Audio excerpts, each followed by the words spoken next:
पवित्र यज्ञशाला में उपस्थित माननीय उप प्रधान जी, ब्रह्मचारीगण, मातृशक्ति, परमेश्वर ने सृष्टि के प्रारंभ में वेदों का ज्ञान दिया। संसार के अंदर बहुत उत्तम उत्तम पदार्थ भी बनाए और उनके साथ वेदों का ज्ञान भी दिया। ऋग्वेद आदि भाष्य भूमिका में लिखा है कि संसार के उत्तम उत्तम पदार्थों के भोग से जो सुख प्राप्त होता है वो विद्या से प्राप्त होने वाले सुख के सामने हजारवें अंश के तुल्य भी नहीं है। अर्थात विद्या से जो सुख प्राप्त होता है वो संसार के उत्तम उत्तम पदार्थों के भोग से प्राप्त होने वाले सुख के 1000 गुणे से भी अधिक है। इसको इस रूप में समझ सकते हैं कि जो जंगली जातियां हैं उनको जो सुख मिलता है संसार के विषयों का भोगने से, उसकी अपेक्षा जो विकसित जातियां हैं जिनके पास विद्या है उनका सुख उनसे 1000 गुणे से भी अधिक है। और इस विद्या के सुख के अंदर ईश्वर संबंधी विद्या भी आ जाएगी, धर्म संबंधी विद्या भी आ जाएगी। जो ईश्वर को नहीं जानता, धर्म को नहीं जानता, लेकिन संसार के सब उत्तम उत्तम भोग उसके पास है, उसको जो सुख होगा, और जिसके पास संसार के उत्तम उत्तम भोग भी है और ईश्वर और धर्म संबंधी विद्या भी है, उसको 1000 गुना अधिक सुख पहले व्यक्ति की अपेक्षा से होगा।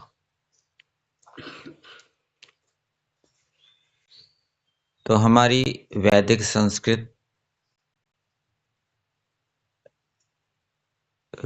संस्कृति वेदों पर आधारित है और वैदिक संस्कृति में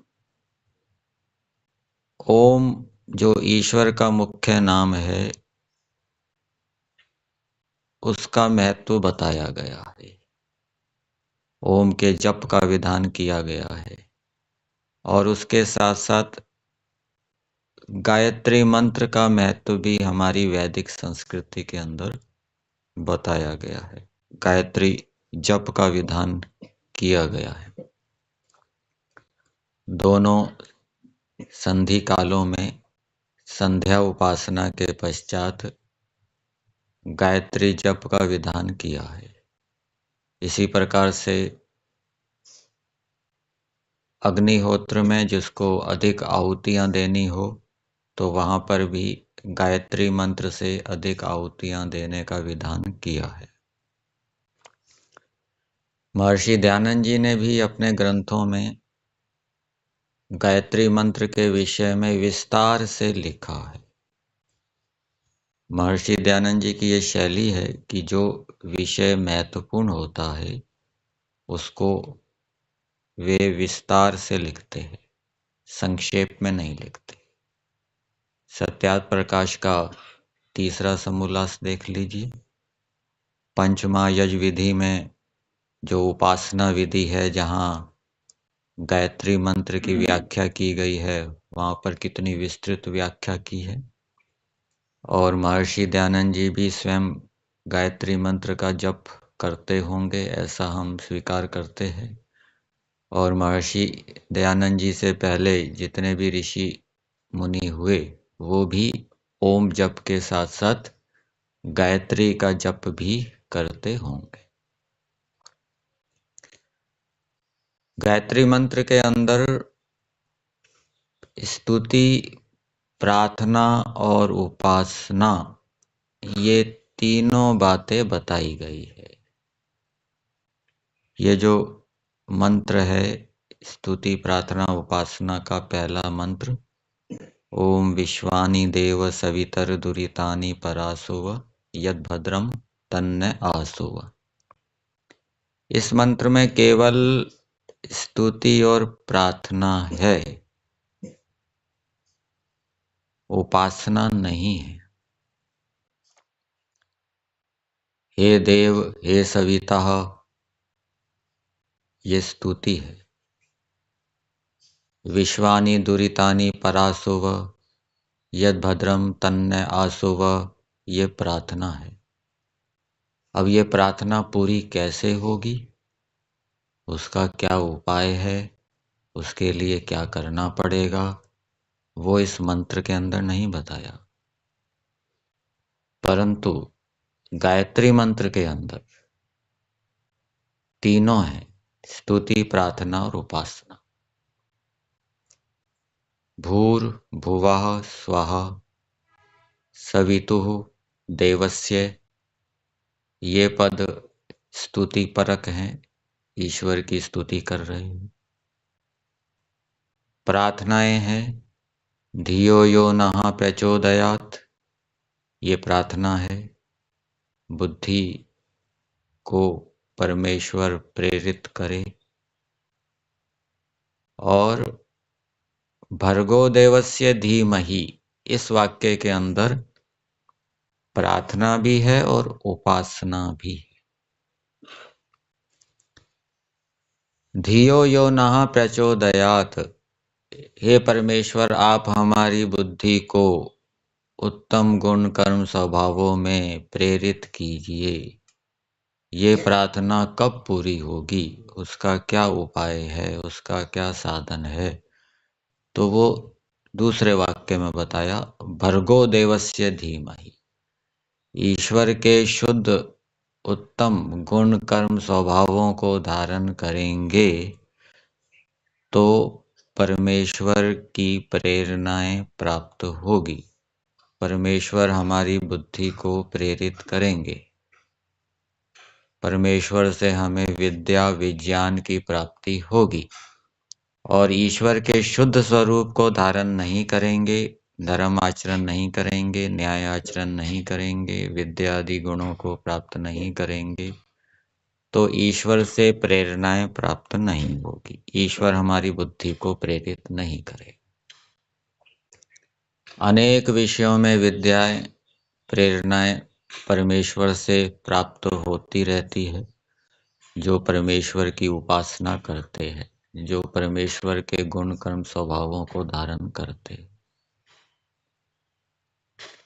असली शहद की क्या पहचान है, नकली शहद कैसा होता है, इसके लिए भी बुद्धि चाहिए। असली मक्खन, नकली मक्खन, असली घी, नकली घी, किसी के पास ऐसी बुद्धि होती है, वो तुरंत पहचान लेता है ये असली घी है, ये नकली घी है, ये असली शहद है, ये नकली शहद है, ये असली मक्खन है, ये नकली मक्खन है। किसी को सामान खरीदना है बाजार से, कौन सी दुकान ठीक होगी, कौन सा दुकानदार ठीक है, ठीक भाव लेगा, गड़बड़ी नहीं करेगा, किसी को बिल्कुल ठीक पहचान होती है, किसी को पहचान नहीं होती। इसी प्रकार से अनेक वस्तुएं हम प्रयोग करते हैं। मोबाइल है, गाड़ी है, कौन सा मोबाइल ठीक रहेगा, उचित रहेगा, उससे मेरे को पूरा लाभ होगा, मेरी सभी कामनाएं पूरी होगी। तो ये भी पहचान, ये भी बुद्धि चाहिए इसके लिए। ऐसे ही कौन सा कपड़ा असली है, कौन सा कपड़ा नकली है, कौन सा मिलावटी है, ये पहचान, ये बुद्धि देने वाला भी परमेश्वर है। ऐसे ही भोजन के विषय में है, कौन सा भोजन हमारे अनुकूल है, कौन सा प्रतिकूल है, कितनी मात्रा में अनुकूल है, कितनी मात्रा में प्रतिकूल है, कब खाना अनुकूल है, कब खाना प्रतिकूल है, ये सब बुद्धियां परमेश्वर देता है। किसको देता है? जो ईश्वर की उपासना करता है। और जो ईश्वर के शुद्ध स्वरूप को धारण नहीं करता, उसको विद्याओं के भिन्न भिन्न क्षेत्रों में, चाहे चिकित्सा विद्या हो, चाहे गणित विद्या हो, चाहे रसायन विद्या हो, चाहे व्यवहार विद्या हो, चाहे भौतिक विद्या हो, चाहे राजनीति विद्या हो, आदि आदि भिन्न भिन्न विद्याओं के क्षेत्रों में ईश्वर से विज्ञान की प्राप्ति नहीं होती। संशय बने रहते हैं, गलत निर्णय होते हैं, और गलत निर्णय होने पर हानियां होती है। तो परमेश्वर से हमें सद्बुद्धियां, उत्तम विज्ञान विद्याएं प्राप्त होती रहें, इसके लिए ईश्वर के गुण कर्म स्वभावों को मनुष्यों को धारण करना चाहिए, जिससे कि ये जीवन सुखी हो। अब इस मंत्र का प्रयोग करने के लिए इस मंत्र को वाक्य के रूप में परिवर्तित करना चाहिए। सूत्र मंत्र के समान होते हैं, मंत्र सूत्र के समान होते हैं। मंत्रों में बातें संक्षेप में कही जाती है और उनका विस्तार कुछ क्रियापदों को जोड़कर किया जाता है, वाक्य के रूप में लाया जाता है। जैसे गायत्री मंत्र को हम लेते हैं, ओम भूर्भुवः स्वः, ये 3 पद हैं। अब ईश्वर की स्तुति प्रार्थना की जा रही है, तो ईश्वर की स्तुति प्रार्थना करते समय नियम क्या है कि ईश्वर को संबोधित करना चाहिए। मंत्र के अंदर कोई ऐसा संबोधन वाचक शब्द नहीं है, इसलिए क्या करेंगे? हे सर्वरक्षक परमेश्वर, ये संबोधन हो गया। भवान भूर्भुवः स्वः वर्तते, ये वाक्य बन गया। हे सर्वरक्षक परमेश्वर, आप भूर्भुवः स्वः हैं। फिर आगे भवतः, फिर संबोधन लगाएंगे। ये ऋषियों की शैली है, बीच बीच में संबोधन लगाए जाते हैं, जिससे कि ईश्वर की समीपता की अनुभूति होती रहे। हे सर्वज्ञ परमेश्वर, भवतः देवस्य सवितुः यत् वरेण्यं भर्गः वर्तते तत् धीमहि, ये वाक्य बन गया। आप देव सविता, हे सर्वज्ञ परमेश्वर, आप देव सविता का जो स्वीकार करने योग्य भर्गः, क्लेशों को भस्म करने वाला शुद्ध स्वरूप है, यत् वरेण्यम भर्गः वर्तते तत् धीमहि, उसको हम धारण करें। तो क्या अध्यार कर दिया यहाँ? भवतः का, यत् का, वर्तते का। फिर अगला वाक्य क्या है? धियो यो नः प्रचोदयात्, फिर यहाँ संबोधन लगाइए। हे सर्व प्रेरक, क्योंकि प्रेरणा की प्रार्थना की गई है। हे सर्व प्रेरक परमेश्वर, यतो हि वयं भवतः शुद्ध स्वरूपम धीमहि ततः भवान धियो यो नः प्रचोदयात्। क्योंकि हम आपके उत्तम गुण कर्म स्वभावों को धारण कर रहे हैं, इसलिए आप हमारी बुद्धि को प्रेरित कीजिए। ये प्रार्थना हो। पहले ईश्वर के उत्तम गुण कर्म स्वभावों को निरंतर धारण करना पड़ेगा। ऐसा नहीं कि कभी सत्य भाषण कर दिया, कभी झूठ बोल दिया, कभी हिंसा कर दी, कभी अहिंसा कर दी, कभी चोरी की, कभी चोरी नहीं की। ऐसा नहीं, निरंतर धारण करना पड़ेगा।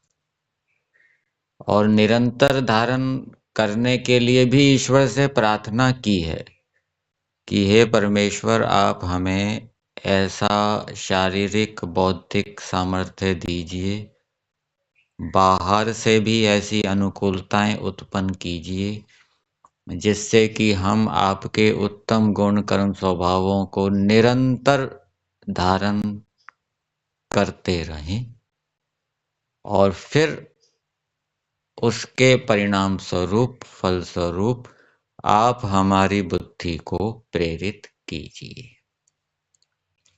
हम प्रयास तो करेंगे निरंतर सत्य भाषण करने का। क्या प्रयास करेंगे?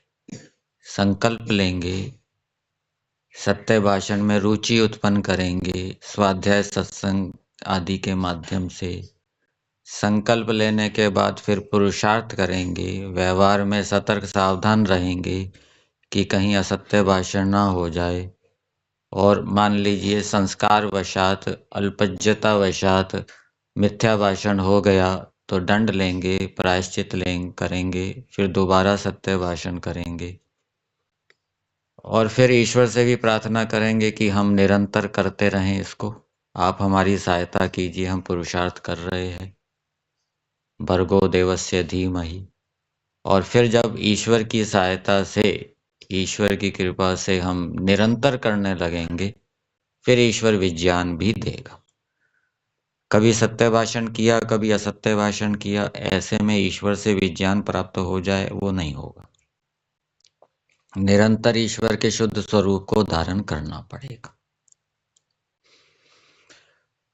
अब कल हमने भूर्भुवः स्वः इन पदों के ऊपर विचार किया था। उनमें से भू शब्द हमने लिया था, उस पर विशेष विचार किया था। आज हम भुवः पद को लेते हैं। इस पद के अंदर ईश्वर की स्तुति की गई है। भुवः पद का क्या अर्थ है?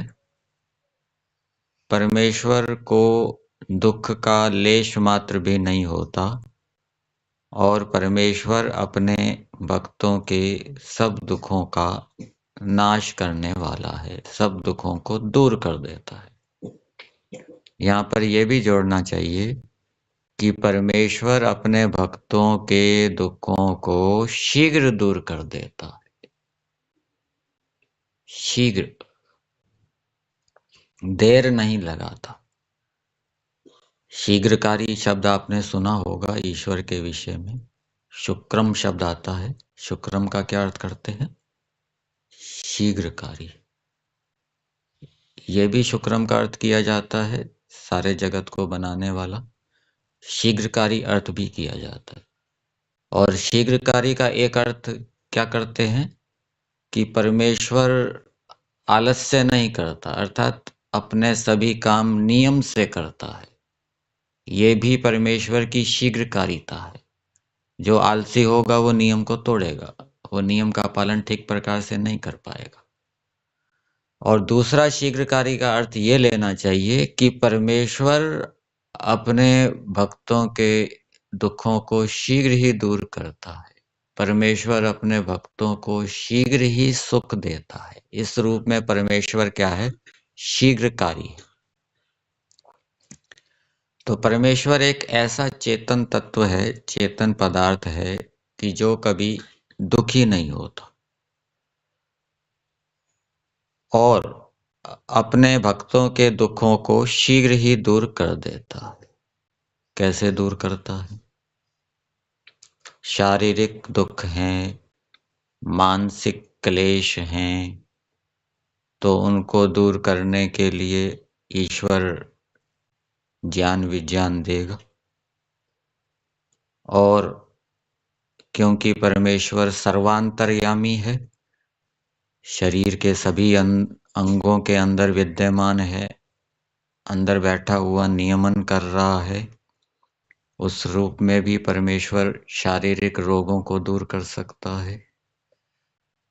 और मानसिक कलेशों को दूर करने के लिए परमेश्वर क्या है? विज्ञान देगा। अथवा मन के अंदर भी परमेश्वर अंतर्यामी रूप से विद्यमान है। सप्तगुण को उभारना परमेश्वर के हाथ में है। और बाहर से भी कभी कभी बाहर की प्रतिकूलताओं के कारण भी क्लेश उत्पन्न हो जाते हैं, दुख उत्पन्न हो जाते हैं। तो बाहर की परिस्थितियां भी परमेश्वर के अधीन हैं। परमेश्वर उनको अनुकूल बनाकर हमारे दुखों को दूर कर सकता है। तो ये हो गया, परमेश्वर कभी दुखी नहीं होता और अपने उपासकों के सब दुखों को शीघ्र ही दूर कर देता है। संसार का सबसे बड़ा दुख कौन सा है? मृत्यु का दुख। मृत्यु दुख से भी शीघ्र ही छुटा देता। और भी दुख हैं, शारीरिक रोग हैं, अनेक प्रकार के रोग होते हैं, छोटे रोग होते हैं, बड़े रोग होते हैं, मानसिक क्लेश होता है। किसी को अधिक क्लेश होता है, किसी को कम क्लेश होता है, किसी को अधिक क्रोध आता है, किसी को कम क्रोध आता है, किसी को अधिक लोभ होता है, किसी को कम लोभ होता है, किसी को अधिक राग होता है, किसी को कम राग होता है। फिर है स्वः, परमेश्वर सुख स्वरूप है। तो परमेश्वर हमेशा प्रसन्न रहते हैं, आनंद में रहते हैं। और परमेश्वर का जो आनंद है वो अलग प्रकार का है। प्रकृति के आनंद से, प्रकृति के सुख से परमेश्वर का सुख अलग प्रकार का है, विलक्षण है। और उस आनंद से परमेश्वर हमेशा तृप्त रहते हैं। उस आनंद को रस भी कहते हैं। रसेन तृप्तो न कुतश्चनो नः। जो परमेश्वर अपने आनंद से तृप्त है और जिसमें किसी भी प्रकार की कोई न्यूनता नहीं है, और अपने उपासकों को शीघ्र ही हर्षित आनंदित करने वाले, अपने आनंद को देने वाले। योग दर्शन के अंदर एक सूत्र आता है, ईश्वर प्रणिधानात् वा। समाधि प्राप्ति के उपाय बताए गए हैं और उसमें एक उपाय ये भी है, ईश्वर प्रणिधान। इसके साथ तीव्र संवेग और अधिमात्र उपाय भी जुड़ा हुआ है। जो तीव्र संवेग और अधिमात्र उपाय के साथ साथ ईश्वर प्रणिधान के साथ भी युक्त होता है, तो ईश्वर उसको शीघ्र ही समाधि की प्राप्ति कराता है, अपना आनंद देता है। तो किस प्रकार से ईश्वर के आनंद को हम शीघ्र प्राप्त करें, उसका उपाय भी परमेश्वर ने बताया है। और जो उस उपाय का अनुष्ठान करता है, परमेश्वर उसको शीघ्र ही अपना आनंद देता है। तो ये 3 पद हो गए, भूर भुवः स्वः। फिर 2 पद और है, देवस्य और सवितुः। सवितुः शब्द का क्या अर्थ किया?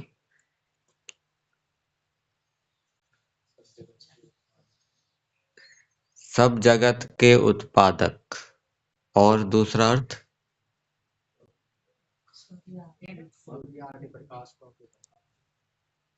ये सवितु का अर्थ किया है। कौन कौन से? हम्म।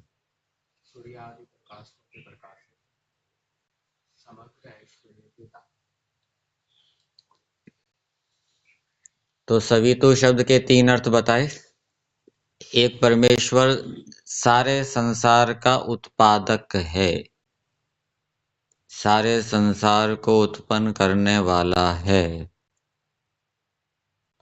सारे संसार का उत्पत्ति स्थान भी है, सारे संसार का उत्पत्ति स्थान भी है और उत्पादक भी है। उत्पत्ति स्थान को क्या कहते हैं? फैक्ट्री।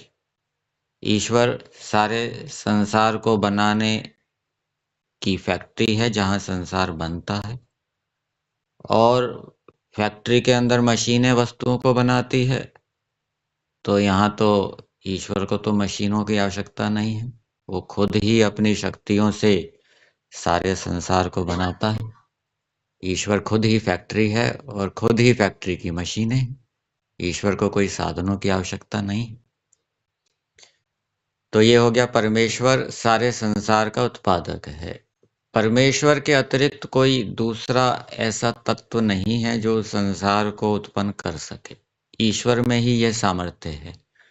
तो इससे ईश्वर का महत्व द्योतित होता है कि ईश्वर प्रकृति की अपेक्षा, जीवात्माओं की अपेक्षा अधिक महत्वपूर्ण है। प्रकृति में अपने आप संसार के रूप में परिवर्तित होने का सामर्थ्य नहीं है। जीवात्माओं में प्रकृति से संसार बनाने का सामर्थ्य नहीं है। ना वो संसार को बना सकती है, ना उसका पालन कर सकती है, ना विनाश कर सकती है। ईश्वर में ही ये शक्तियां हैं, सामर्थ्य है कि ईश्वर प्रकृति से संसार को बना सकता है, उसका पालन कर सकता है, उसका विनाश कर सकता है। फिर सवितु का अर्थ किया सकल ऐश्वर्य से युक्त, ये भी सवितु का अर्थ हो जाएगा। परमेश्वर समस्त ऐश्वर्य से युक्त है। ईश्वर का ऐश्वर्य क्या है?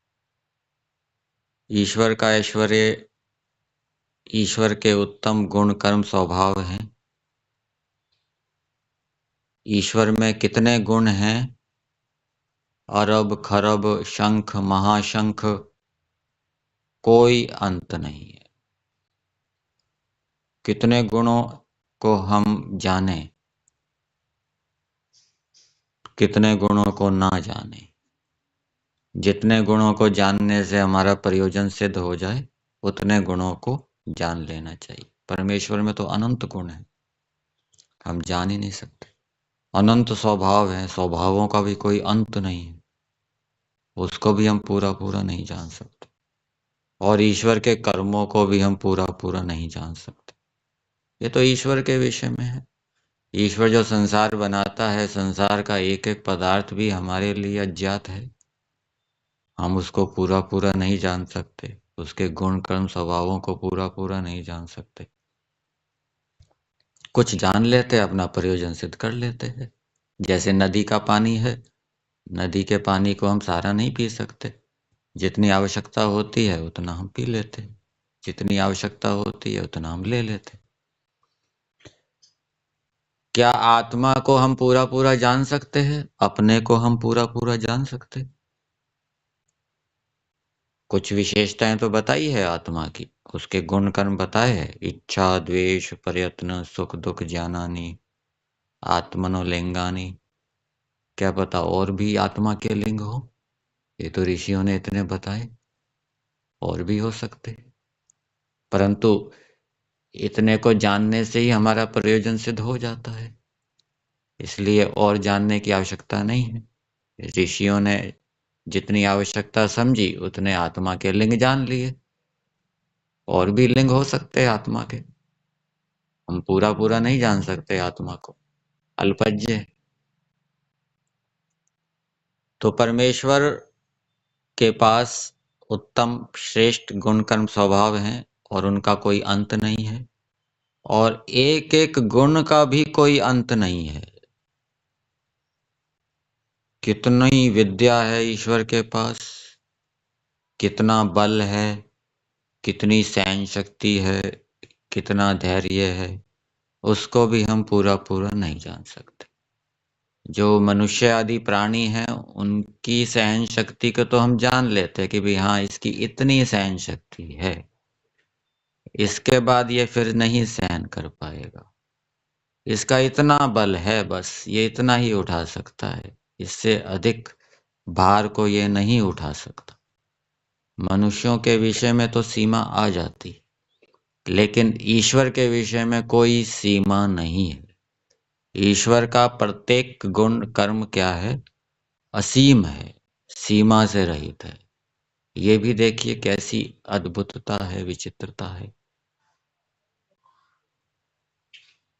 और परमेश्वर अपने ऐश्वर्यों को देने वाला है। अब ऐश्वर्यों को देने वाला है, परमेश्वर के पास अपना आनंद है, परमेश्वर अपने आनंद को जीवात्माओं को देता है, तो क्या वो आनंद ईश्वर के पास नहीं रहता, जीवात्माओं के पास आ जाता है। ईश्वर अपनी विद्या को देता है, तो क्या ईश्वर के पास विद्या नहीं रहती, वो जीवात्मा के पास आ जाती है। तो ऐश्वर्यों को देने का मतलब क्या है, आनंद को देने का मतलब क्या है। तो आनंद तो ईश्वर के पास ही रहेगा, बस जीवात्मा उसका अनुभव करेगा, क्योंकि ईश्वर जीवात्मा के अंदर भी व्यापक है। ठीक है ना।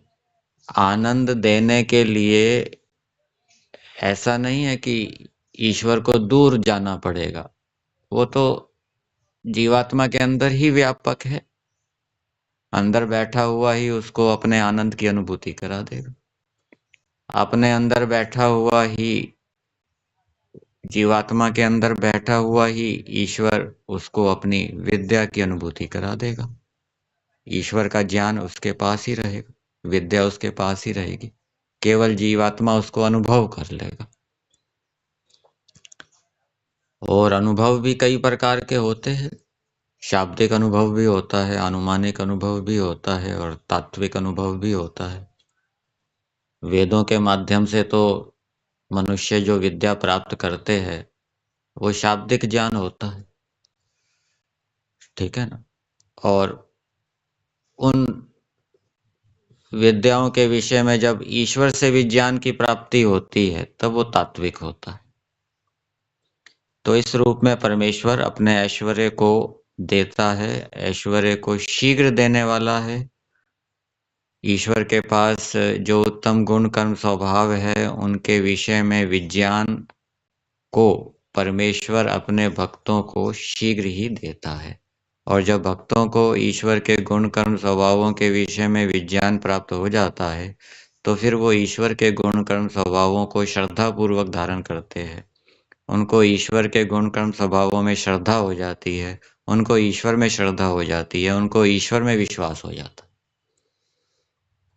और जब श्रद्धा पूर्वक ईश्वर के गुण कर्म स्वभावों को धारण किया जाता है, ईश्वर की आज्ञाओं का पालन किया जाता है, तो वो मोक्ष का कारण होता है।